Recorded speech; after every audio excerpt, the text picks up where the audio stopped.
Chapter 18. After these things, Paul departed from Athens, and came to Corinth. He found a certain Jew named Aquila, a man of Pontus by race, who had recently come from Italy with his wife Priscilla, because Claudius had commanded all the Jews to depart from Rome. He came to them, and because he practiced the same trade, he lived with them and worked, for by trade they were tent makers. He reasoned in the synagogue every Sabbath, and persuaded Jews and Greeks. But when Silas and Timothy came down from Macedonia, Paul was compelled by the Spirit, testifying to the Jews that Jesus was the Christ. When they opposed him and blasphemed, he shook out his clothing and said to them, "Your blood be on your own heads. I am clean.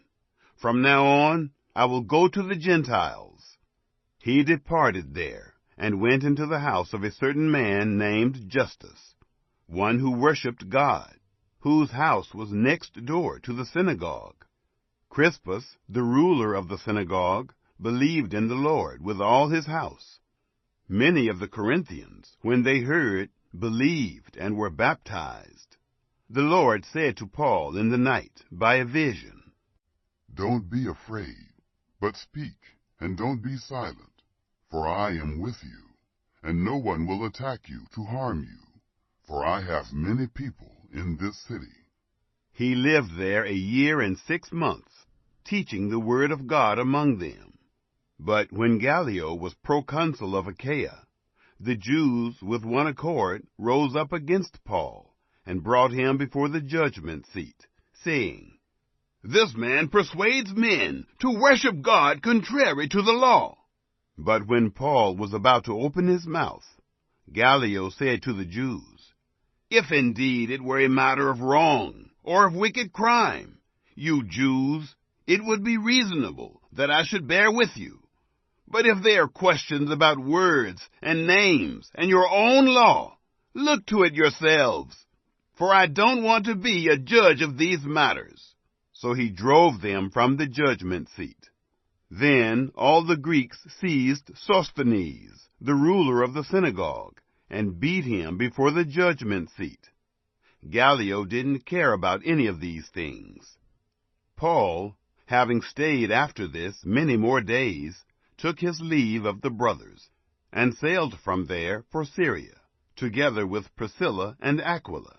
He shaved his head in Cenchrea, for he had a vow. He came to Ephesus, and he left them there, but he himself entered into the synagogue, and reasoned with the Jews. When they asked him to stay with them a longer time, he declined, but taking his leave of them, he said, "I must by all means keep this coming feast in Jerusalem, but I will return again to you, if God wills." Then he set sail from Ephesus.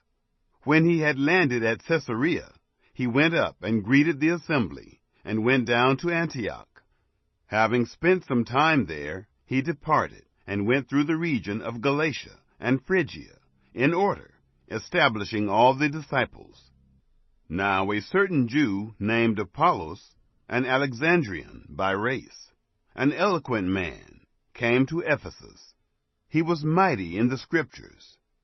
This man had been instructed in the way of the Lord, and, being fervent in spirit, he spoke and taught accurately the things concerning Jesus, although he knew only the baptism of John.